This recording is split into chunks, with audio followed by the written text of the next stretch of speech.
আমাদের যেই আজকে শিরোনাম ঠিক করেছি কোন পথে রাজনৈতিক সংস্কৃতি, সেক্ষেত্রে আমরা লক্ষ্য করছি যে অভ্যুত্থান পরবর্তী সময়ে রাজনীতি, বিশেষ করে যদি ছাত্র রাজনীতির কথা বলি, ক্যাম্পাসগুলোতে স্লোগান আমরা দেখছি যে অশ্লীল শব্দের ব্যবহার, যেটি রাজনৈতিক সংস্কৃতিকে আরো ঘোলাটে করছে। অভ্যুত্থান পরবর্তী সময়ে যেখানে সহিষ্ণু ও সুস্থ রাজনীতির প্রত্যাশা মানুষের মধ্যে তৈরি হয়েছিল, সেই জায়গায় আসলে আমরা কি আবার অতীতে ফিরে যাচ্ছি কিনা, বা এটিকে আসলে কিভাবে ব্যাখ্যা করবেন? ধন্যবাদ আপনাকে, ধন্যবাদ আমাদের দর্শকদেরকে যারা দেখছেন।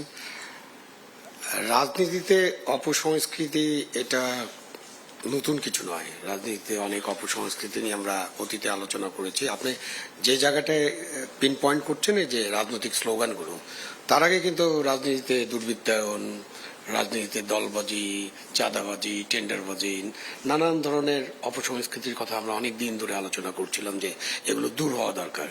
এবং আপনি যে অভ্যুত্থানের কথা বললেন, যে একটা অভ্যুত্থান হয়েছে এবং 5ই আগস্টের পরে সেই অভ্যুত্থানের মধ্য দিয়ে রাজনীতিতে একটা গুণগত পরিবর্তন হবে, এটা ছিল জনগণের প্রত্যাশা।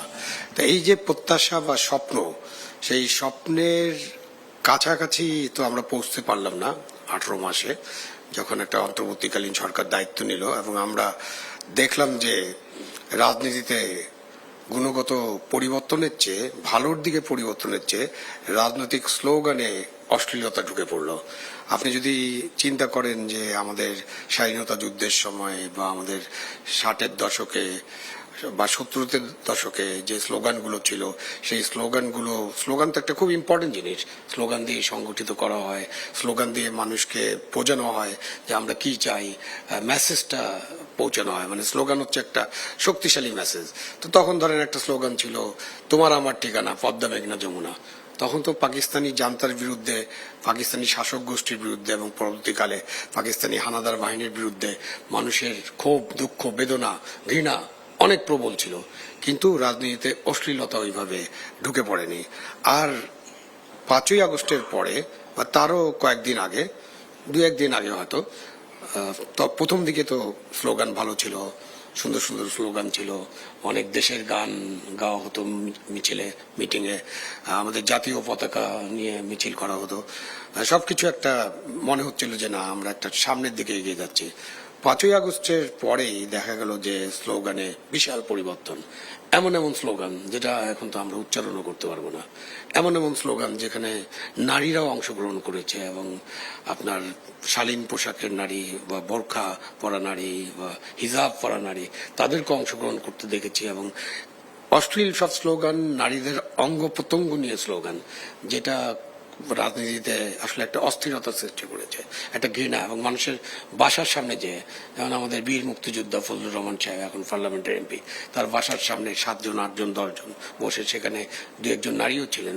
তারা যেসব স্লোগান দিয়েছে, শাহবাগে যেসব স্লোগান দিয়েছে এখনকার প্রধানমন্ত্রী, আমাদের সাবেক প্রধানমন্ত্রী বেগম খালেদা জিয়া এবং অনেকের নামে 1, 2, 3, 4 কি কি যে স্লোগান দেয় তারা। আর পুলিশের বিরুদ্ধেও, পুলিশের উপরে খুবই ক্ষোভ ছিল। আমাদের সময় আমরা কি স্লোগান দিতাম, আমার যতটুকু মনে আছে, আমি রাজনৈতিক কর্মী ছিলাম, এটা আমি সবসময়, এটা আমার গর্ব, এবং ওখান থেকে কিন্তু আমি শিখেছি অনেক কিছু। রাজনৈতিক কর্মী থাকার কারণেই কিন্তু আমি আজকে আপনাদের সামনে বসে এই কথাগুলো বলতে পারছি। তখন আমাদের স্লোগান কি ছিল, পুলিশ তুমি যতই মারো তোমার বেতন 112। তখন দেখা গেল কয়েক বছর চলে গেছে, 112কে আমরা 612 বানিয়ে দিলাম। তারপর বললাম যে 912, যে পুলিশ তুমি যতই মারো তোমার বেতন 912। কিন্তু এর পরে আপনি যদি দেখেন, স্লোগান দেখেন, এবং আপনি যদি দেওয়াল লিখনগুলো পড়েন, তাদেরকে যেভাবে, তাদের বিরুদ্ধে যে নেতিবাচক বা যে কি বলবো অশ্লীল স্লোগান দেওয়া হয়েছে, এবং রাজনীতিবিদদের বিরুদ্ধে যে সমস্ত অশ্লীল স্লোগান দেওয়া হয়েছে, আসলে এগুলো নিয়ে আলোচনা করছেন। এই জন্য দেশ টিভিকে ধন্যবাদ, এটা আলোচনার দরকার আছে যে আমরা এই স্লোগানগুলো থেকে কিভাবে বেরিয়ে আসতে পারবো। স্লোগানগুলোর ব্যাপারে আরেকটা কথা না বললেই নয়, যে স্লোগানগুলো কি হঠাৎ করে আসছে, নাকি আমাদের সমাজের ভিতরে এটা ছিল, বা সমাজের কোনো কোনো অংশে এগুলো চর্চা করা হতো, বা স্লোগানগুলো কারা আরোপ করে দিলেন, কেন এগুলোকে সামনে নিয়ে আসা হলো।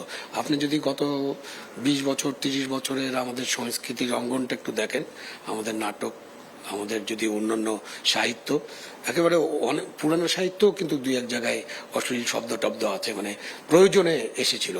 তো আপনি যদি এটা দেখেন তাহলে দেখবেন যে কিভাবে যেন আমাদের যে তরুণ সমাজের মধ্যে তারা বোধহয় এমন একটা পরিবেশ পায়নি, যে পরিবেশ না পাওয়ার কারণে তাদের ভিতরে যে ক্ষোভ দুঃখ বেদনা সেগুলোর প্রকাশভঙ্গিটা তারা খুব ভালোভাবে যে প্রকাশ করা যায় সম্ভব, সেটা মনে হয় তাদেরকে শেখানো হয়নি এবং আরোপ করা হয়েছে। কেউ কেউ চেয়েছেন যে এসব করেই সমস্ত রাজনৈতিক নেতা যাদেরকে টার্গেট করা, দেশে কিন্তু দুইটা বড় দল টার্গেট সবসময়, এই দুই বড় দলের নেতাদেরকে এবং তাদের সবচেয়ে শীর্ষ নেতাদেরকে এমন এমন স্লোগান দেওয়া যাতে তাদেরকে মানুষের মধ্যে তাদের বিরুদ্ধে ঘৃণা ছড়িয়ে দেওয়া যায়, তাদেরকে অপমান করা যায়, তাদের ইমেজটা নষ্ট করে দেওয়া যায়।